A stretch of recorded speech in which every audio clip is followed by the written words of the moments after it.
एक दूर गैलेक्सी के कोने में एक अजीब और खौफनाक प्लैनेट था, जोरात। ये प्लैनेट अंधेरों में घिरा हुआ था, जहां लाल आसमान और जलते हुए लावा के दरिया थे। जोरात के जानलेवा एलियंस, जिन्हें जोरातियंस कहते थे, हर वक्त सिर्फ एक ही मिशन पे थे, दुनिया उनको तबाह करना और उन्हें अपने कब्जे में लेना। उनका लीडर क्रैक्सन द डिस्ट्रॉयर, एक दरिंदा जानवर था, लंबी खौफनाक टेंटाकल्स, लाल चमकती हरी आंखें और एक आवाज जो कानों को चीर देती थी। क्रैक्सन और उसकी आर्मी ने कई प्लैनेट्स तबाह कर दिए थे और अब उनकी नजर पड़ी थी एक छोटी सी लेकिन खूबसूरत दुनिया पर, हमारी जमीन पर। सब कुछ एक छोटी सी सिग्नल से शुरू हुआ। दुनिया के साइंटिस्ट ने स्पेस से कुछ अजीब सिग्नल्स डिटेक्ट किए। डॉक्टर फेथ, जो एक मशहूर एस्ट्रोफिजिसिस्ट थे, ने डर से कहा, लगता है कोई बहुत बड़ा ऑब्जेक्ट हमारी तरफ बढ़ रहा है। कुछ दिनों में सैटेलाइट्स ने कंफर्म कर दिया, अजीब और बेहतरीन टेक्नोलॉजी वाले शिप्स जमीन की तरफ आ रहे थे। फिर एक दिन जोराथियंस के स्काउट शिप्स अर्थ के आसमान में दिखाई दिए। ये शिप्स इतने बड़े थे कि बड़े से बड़े शहर के ऊपर शैडो डल गई। न्यूज़ चैनल्स पर ब्रेकिंग न्यूज़ चली। एलियंस हमारे प्लेनेट पर उतर चुके हैं। Aliens have landed on our planet. पूरे दुनिया में खौफ फैल गया। लोग पैनिक में अपने घरों से भाग रहे थे। साइंटिस्ट और वर्ल्ड लीडर्स इमरजेंसी मीटिंग्स कर रहे थे। लेकिन इस कंफ्यूजन में एलियंस का एक मैसेज आया, जो दुनिया के हर कोने में सुनाई दिया। हम जोरातियंस हैं, तुम्हारी दुनिया हमारी है, सरेंडर करो या तबाही के लिए तैयार हो जाओ। जोराथियंस ने बिना किसी इंतजार के अपना पहला अटैक शुरू कर दिया। उनके शिप्स से निकलती बीम्स ने बड़े बड़े पहाड़ों को तोड़ दिया। मासूम लोग मारे गए और शहर राख में बदल गए। समंदर उबलने लग गए और आसमान काले धुएं से भर गया। कमांडर जेंडाया, जो अर्थ डिफेंस कोalition की लीडर थी, ने अपनी टीम से कहा, हमें लड़ना पड़ेगा। अगर हम हार गए तो सब खत्म हो जाएगा। लेकिन दुनिया के हर तरीके के वेपन्स फेल हो गए। मिसाइल्स हवा में गायब हो गई। फाइटर जेट्स आसमान से नीचे गिर गए। हर तरफ सिर्फ एक ही चीज थी, नाउमेदी। एक छोटी सी लड़की अपनी माँ से पूछती है, माँ, क्या एलियंस ह्यूमन मार डालेंगे? माँ उसे गले लगाकर कहती है, नहीं मेरी जान, एलियंस भी सिर्फ नए लोग हैं जो ह्यूमन समझने आए हैं, और जब हम उनसे दोस्ती करेंगे तो डर का सवाल ही नहीं। और तुम मेरी छोटी शरनी हो जो किसी से नहीं डरती।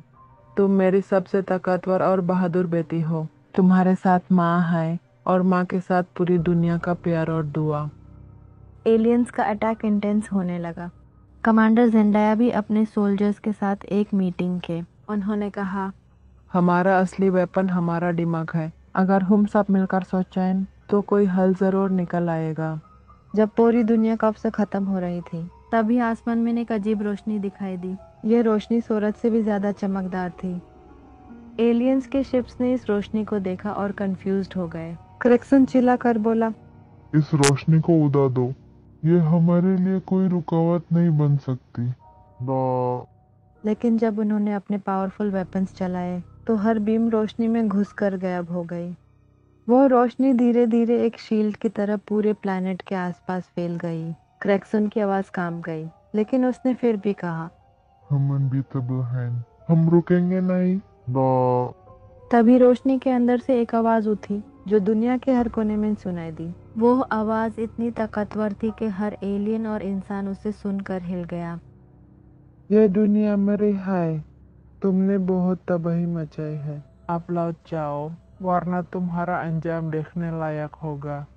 इस रोशनी के साथ एक नई शख्सियत ने जमीन पर कदम रखा, फोटोन आर्क। फोटोन आर्क एक रोशनी से घिरा हुआ लंबा और लुमिनस फिगर था, जिसका चेहरा शांति और ताकत का इजहार करता था। उनके आसपास एक डिवाइन ऑरा थी, जो हर इंसान को अपने आप में एक नई उम्मीद और हिम्मत दे रही थी।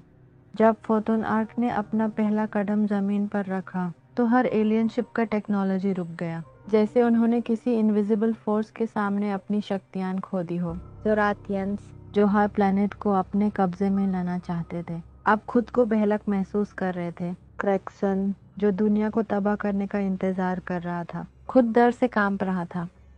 जोराथियंस ने अपनी वेपन्स की पावर को इंक्रीज कर दिया, लेकिन फोटोन आर्क के सामने उनके अटैक्स बेकार हो गए। फोटोन आर्क ने अपनी डिवाइन शील्ड बनाई, जिससे हर बीम और मिसाइल उसके अराउंड बाउंस हो गई। क्रैक्सन, जो समझ रहा था कि उनका हर प्लान फेल हो रहा है, चिल्लाकर बोला, इनको मार दो, ये रोशनी हमारी ताकत के सामने कुछ भी नहीं। लेकिन फोटोन आर्क ने अपना हाथ उठाया और उसने एक शाइनिंग लाइट बीम छोड़ी जो जोराथियंस के शिप्स को डिसेबल कर गई। जोराथियंस के वेपन्स एक एक करके बैंड हो गए। फोटोन आर्क की प्रेजेंस के साथ जमीन पर हर इंसान में एक नई उम्मीद जागी। उन्होंने अपनी वॉइस ऑफ होप का यूज किया और दुनिया के हर कोने में एक जोश भर दिया।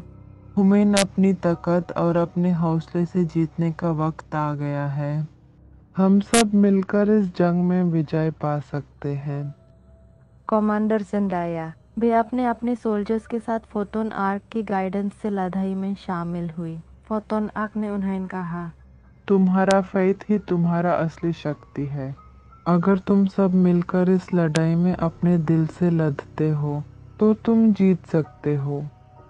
जोराथियंस के लिए ये सिचुएशन एक नाइटमेयर बन गई थी। क्रैक्सन का मानना था कि वो सबसे ज़्यादा पावरफुल हैं, लेकिन फोटोन आर्क के सामने उनका हर प्लान फेल हो गया। क्रैक्सन अपने टीम से बोला, हम कभी इस रोशनी के सामने जीत नहीं सकते। इसका सामना करना हमारे बस का नहीं है। हमें ये प्लैनेट छोड़ देना होगा। लेकिन ये सब इसके चलते वो फोटोन आर्क का ध्यान बताना चाहता था और इस चीज़ में गायब भी हो गया। जब भी फोटोन आर्क जख्मी उनके तरफ गया, क्रैक्सन ने उस पर अपना सबसे पावरफुल वेपन से हमला किया जो फोटोन आर्क के सीने को आर पार कर गया। फोटोन आर्क नीचे गिर गया। दुनिया में फिर खौफनाक जंग शुरू हो गई। एसबी की वजह से बहुत डर गए, मगर तभी फोटोन आर्क का हाथ हिला, वो फिर से जिंदा हुआ। उसने जोराथियंस को सबक सिखाया। क्रैक्सन के सामने खड़े होकर उन्होंने कहा, अगर तुम अपनी तबाही से अपना रास्ता सुधारते हो तो तुम्हें एक दूसरा मौका दिया जा सकता है, लेकिन अगर तुमने अपनी बुराई नहीं छोड़ी तो ये तुम्हारा अंजाम होगा।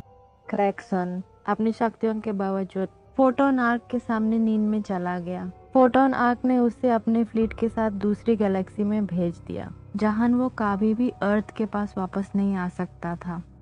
जब जोराथियंस के खत्म होने के बाद दुनिया में सुकून आया, तब लोग अपने घरों से बाहर आए, फोटोन आर्क की रोशनी को देख रहे थे। कमांडर ज़ेंडाया ने कहा, आज हम जीत गए, लेकिन हमें याद रखना होगा कि हमारी जीत सिर्फ अपने फेथ और एकता से पॉसिबल हुई है। फोटोन आर्क की रोशनी की तरह हम एसपी भी मिलकर भी एक ताकत हैं।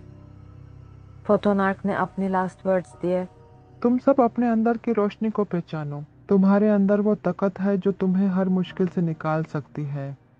और फिर फोटोन आर्क अपने डिवाइन लाइट के साथ आसमान में छुप जाते हैं, लेकिन उनकी रोशनी दुनिया के दिल में सदा के लिए रहती है।